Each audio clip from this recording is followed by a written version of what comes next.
Volkswagen Tiguan 1.5 plug-in hybrid, 2026 model.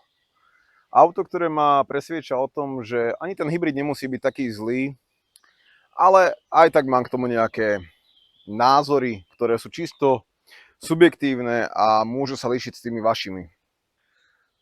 Pod kapotou 1,5 litrový štvorvalec TSI benzínový s výkonom 110 kW, ktorý sa montuje už do všetkých koncernových vozidiel a je čoraz viacej obľúbený. Vozidlo zároveň disponuje elektromotorom, s ktorým dohromady dostáva toto auto systémový výkon 204 koní.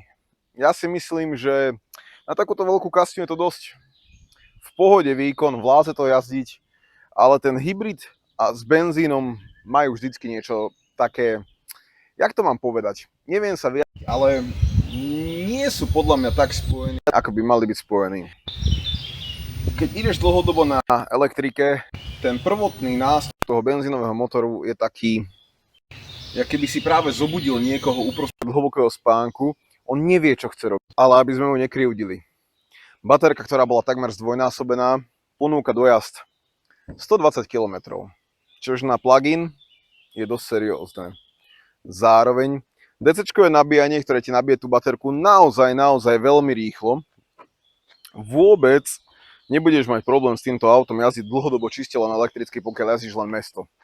Za mňa super. Samotné DC-čkové nabíjanie je umiestnené v prednej časti vozidla, kde sa jednoducho dostaneš. Je tu klasický konektor na 11 kW a zároveň po otvorení spodnej krytky je tu aj celkový konektor s nabíjacím výkonom až do 50 kW, čož je naozaj na plug-in veľmi úctyhodný výkon a ako som už vravel, to nabíjanie môžeš využívať na to, aby sa auto tvárilo ako čistý elektromobil. Na prednom logu môžeš vidieť R-kové logo. To znamená, že toto vozidlo je v pakete R-Line, ktorý nie je len optický paket, ale je to naozaj aj o sedačkách, je to o podvozku, ktorý je samozrejme DCC-čkový, takže vieš si ho nastaviť podľa toho, ako chceš ty. Či už chceš jemnú, nežnú, plavnú jazdu, alebo to chceš sekať na okreskách, s týmito 20-palcovými diskami môžeš robiť čokoľvek. Prejdeš všade, budeš tam rýchlo a to vďaka maximálke 210 km za hodinu. Samozrejme, museli sme ju vyskúšať na nemeckej diaľnici, je tam. A keď si pravý strelec, tak budeš jazdiť aj v noci a tieto IQ lighty ti v tom pomôžu. Ich svetelný výkon je nadpriemerný a môžem povedať, že vyrezávanie je veľmi slušné, funguje. A zároveň neoslepuješ nikoho oproti idúceho, takže za celý večerný test mi nezablikalo jediné auto a to som prekvapený.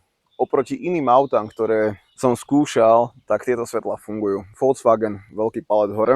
Čo by som rád vypichol na tomto vozidle, je ten krásny interiér v R-Line, kde máš predné Ergo Active sedačky, ktoré sú naozaj perfektné a aj na moju veľkú riť sú komfortné. Samozrejme ponúkajú dofúky, ponúkajú niekoľkouhlové nastavenie, masáže, výhrevy, všetko, čo čakáš od parádnych sedačiek. Predné nastupovanie je veľmi príjemné, je to super. Do toho vozidla sa vchádza veľmi v pohodlne, netlačí ťa tu nič, nezavádza ti tu nič. Samozrejme, stredová opierka, presnejšie stredový tunel, široký, ale pri Volkswagene sme si už na to zvykli, majú tu dnešné auta proste v obľúbe. Je to také zaužívané, čož ale nemôžem veľmi pochváliť, ale je to dané koncepciou tohto vozidla. Je extrémne malý priestor na nastupovanie v zadných dverách. V tomto zábere kamery to dokonca vidieť ešte menej. Ako ozaj dospelý človek ťažko nasadá dozadu. Ten uhol otvorenia dverí je minimálny a keď tam budeš nastúpať s detskou sedačkou a s podobnými vecami, s vajíčkom a tieto vy, čo máte deti, viete samozrejme, o čo sa jedná, tak za mňa nebudete nadšení. Chcem vám tu rozprávať o batožinovom priestore vozidla, ktoré je extrémne špinavé, keďže nás po ceste sem chytila veľká prietrž mračien, ale už je všetko v pohode, ako vidíte, som bez dážnika a ukážem vám týchto krásnych 490 litrov, ktorých je prístupných na úplnej rovine. Tá výška nakladania je samozrejme vyššia, ale čo by si čakalo od SUVčka, alebo teda baby SUVčka. Ja tu mám nejakú kameramanskú techniku, ale ten kufor je dostatočne hlboký, mestíš sem podľa mňa bez problému 4 cestovné kufríky.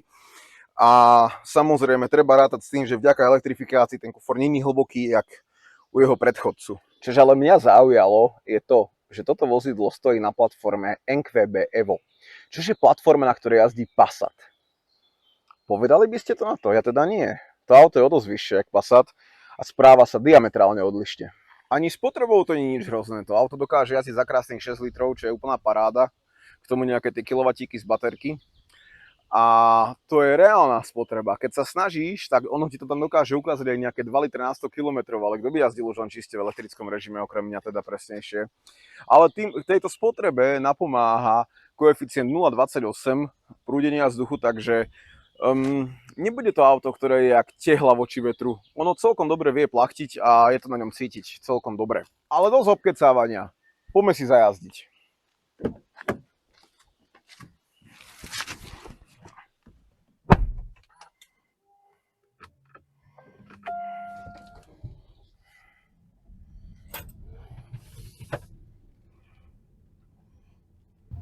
Sedíme na palube Tiguanu 2026 1.5 TSI PHEV v Airline a môžeme pokračovať ďalej všetky prívlasky tohto auta, ale chcel by som povedať len jeden. Auto je pohodlné, komfortné, zároveň mierne športové a môžem povedať, že sa mi v ňom jazdí veľmi dobre. Sedím v tejto úžasnej ergosítke, ktorá je fakt pohodlná. Tie dofuky, celkový ten pocit z tohto interiéru je veľmi pozitívny a jediná vec, čo mi v tomto vozidle vadí, je vyššia hlučnosť od týchto 20-palcových diskov s týmito gumami. Čož samozrejme môžu robiť aj pneumatiky, ale neviem, nemám to ako porovnať. Ale väčšiu časť hluku počujem zo zadnej časti vozidla, čož môže spôsobať zároveň aj ten elektromotor, ale neviem to takto rozlíšiť. Ten zvuk mi príde viac menej rovnaký, ako keď máte hlučnejšie pneumatiky, ale paradoxne vychádza viacej zo stredu auta, takže podľa mňa urobme si názor všetci sami a možno, že to bude aj na videu trošku zozadu počuť. Za zmienku určite stojí tento Virtual Cockpit spolu s týmto tableto displejom v strede vozidla. Jeho ovládanie je intuitívne, poznáme ho z iných modelov Volkswagenu, všetky tlačítka, všetky funkcie sú väčšinou na tom istom mieste. Čo by som chcel vypichnúť je režim v tomto vozidle hybrid, kde teda vieš jazdiť v E-móde alebo v hybride. Rozdiel medzi E-módom a hybridom je ten, že v E-móde sa prioritne vozidlo snaží pohybovať na batériu.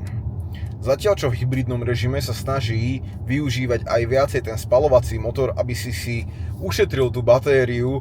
A mne sa jazdí asi lepšie v tom E-móde v rámci mesta a ako náhle ide mimo mesta, zapínam ten režim hybrid.